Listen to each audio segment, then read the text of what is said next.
¿Qué se plantea para, por así decirlo, este nuevo ciclo de discusiones, de trabajo en cuanto a la posibilidad de solucionar el tema de la violencia en el fútbol? Claro, nosotros hemos planteado un trabajo en 4 niveles, precisamente para que, entendiendo que el fútbol es el espacio fundamental donde hay violencia, podamos también regularlo en todo el deporte, podamos legislar y podamos generar medidas sobre el deporte. Tiene un primer piso, digamos un primer nivel, que es el espacio jurídico, el espacio legal. Si hay algo que ha sido coincidencia, tanto del baloncesto, cuando los incidentes de la Caldera del Diablo, con la final contra Cocodrilos, cuando agredieron el autobús de Trotamundos, pero que también ha sido reiterativo por los clubes de la liga y por la Federación de Fútbol, es que no hay un marco jurídico que permita actuar con mayor fuerza y que permita poner unos mínimos requerimientos logísticos de seguridad y distribución de responsabilidades que garantice que efectivamente podamos nosotros contrarrestar la violencia. Entonces ese es como un primer nivel, cómo construir un instrumento legal, un instrumento jurídico que le dé piso, por ejemplo, al agravamiento de las sanciones.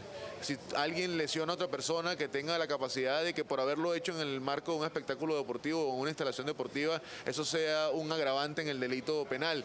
Cómo nosotros podemos regular temas como las invasiones de la cancha o las invasiones del terreno y eso tenga algún mecanismo de celeridad, pero además cómo nosotros hacemos una distribución de responsabilidades, cómo se distribuyen, por ejemplo, los operativos de seguridad, de acompañamiento de las fanaticadas cuando van de visitantes a otros estadios, o cosas tan sencillas como la boletería.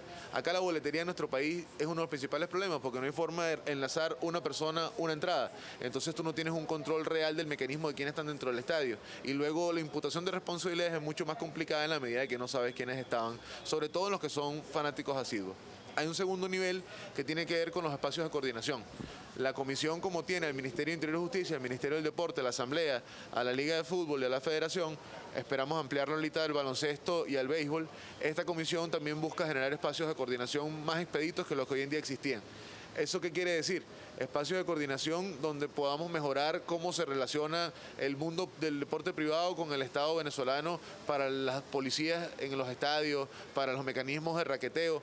Una cosa que a veces la gente no sabe, pero la policía es quien tiene la competencia por el Código Civil y por el Código Penal del raqueteo de las personas para que no entren las cosas, las instalaciones que están entrando hoy en día. Eso debe retomarse y debe darse esa responsabilidad y ese espacio de coordinación. Ya en el inicio del clausura ha dado algunos resultados de funcionamiento, pero tenemos que seguirlo optimizando. Hay un tercer nivel que tiene que ver con volver esto un tema. La violencia en el deporte, si uno echa hacia atrás, yo en estos días hacía el ejercicio, a veces uno lo hace como un ejercicio de autoflagelación, pero el ejercicio de ver los videos de escenarios de violencia en el deporte de los últimos 10 años, desde la quema del autobús del Caracas en Pueblo Nuevo, y al final tú ves que siempre está la declaración de bueno, y después de esto vamos a tomar medidas, viene el momento fuerte, esta es la última vez que la vamos a permitir. Además tú puedes copiar y pegar las declaraciones de varios dirigentes en momentos distintos y es exactamente la misma sin que eso se vuelva un tema porque funcionamos espasmódicamente. Esto arrancó porque lamentablemente tuvimos que llegar a que falleciera un fanático en un estadio o en los alrededores de un estadio como pasó en Portuguesa con el fanático del Lara. Pero esto tiene que ser un tema diario y ese es un tercer nivel de este trabajo, cómo concientizar sobre el tema de la violencia en el deporte.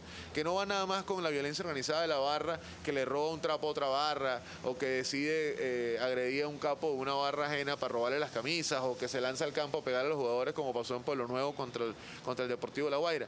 Si no es violencia como la de la Caldera del Diablo, botellas que lanzan contra una cancha y paran un juego 10, 20 personas aún cuando el resto del estadio quiere seguir viendo su juego, o hasta violencia como la que pasaba en el béisbol, y a veces pasa que ya no es en el estadio, pero que se consigue en una estación del metro y un fanático de un equipo rascado viene y le pega al otro y termina generando escenarios de violencia. Entonces volver esto un tema de la convivencia, de la discusión real de cómo hacerlo y además cómo evitamos copiar modelos. Hoy estamos a tiempo todavía de evitar que nos pase como pasa en Argentina, que las barras controlan droga, controlan boletería, le cobran vacunas a los jugadores, o como pasa en Inglaterra o en Italia, que no pueden ni siquiera ir ciertos fanáticos a otros sitios porque es garantía de desastre. Para evitar eso tenemos que abrir esta discusión. Y eso es un tema que la comisión se plantea y además en lo particular creo que tiene que ser algo concreto, es que esta discusión no se puede dar nada más en el Congreso, o en la Federación de Fútbol o en el espacio de las ligas, esto hay que llevarlo para el estadio. Hay que discutirlo en las gradas, hay que discutirlo en las tribunas, hay que volver que la familia que va para el estadio lo discuta porque es una forma nosotros de convertir en realidad y en resultados lo que queremos discutir. Y el último nivel tiene que ver con cómo mejoramos las instalaciones.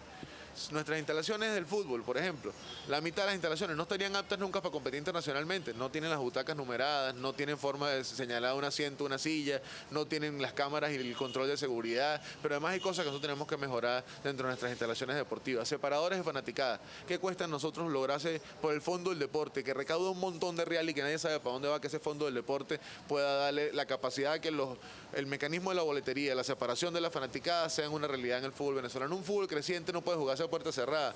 Un fútbol creciente no se puede dar el lujo que el clásico se juegue sin fanáticos y fuera a los estadios de ninguno de los dos equipos. Un fútbol creciente necesita que podamos ver rivalidades, que se puedan llenar los estadios, y para eso hay que darle garantía. Ahora, hoy en día yo entiendo que el mundo deportivo no tiene la capacidad para invertir en sistemas biométricos para entradas, en mecanismos de carnetización de fanáticos, en mecanismos de los separadores de barras para que eso funcione con seguridad privada, pero ahí está el Estado y la vocación y la obligación del Estado de garantizar como ente rector de la política pública deportiva la capacidad de que eso funcione. Entonces, con esos 4 niveles, la intención es en un mediano plazo tener una ley, tener unas medidas concretas, en un corto plazo, tener una ley y unas medidas concretas, en un mediano plazo tener la coordinación muy bien afinada, en un largo plazo poder discutir y garantizar la mejora de todas nuestras instalaciones. ¿Qué apunta el papel de trabajo que maneja la comisión, que ya no conozcamos en este sentido, que no sea de dominio público?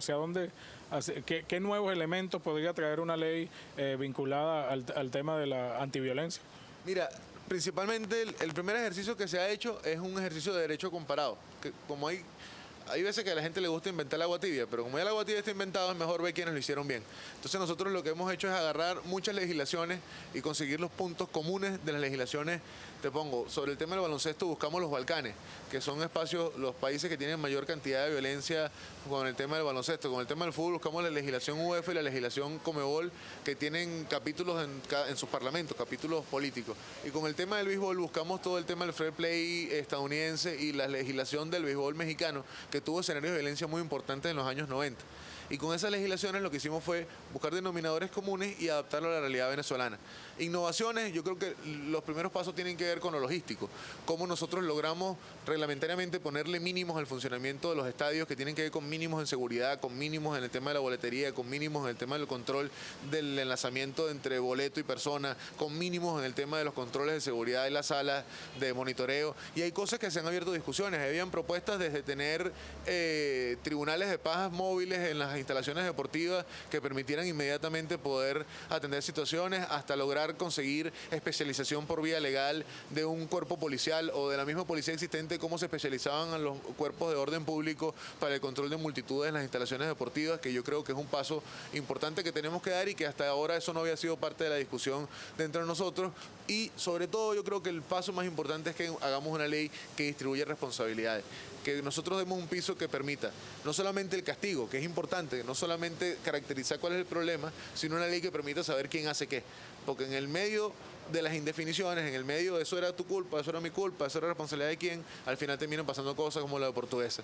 Y las consecuencias de la falta de coordinación, las consecuencias de la falta de responsabilidades y la consecuencia de la falta de decisiones terminan cobrando la vida de un fanático por un policía de civil armado en una instalación deportiva que nunca había estado ahí.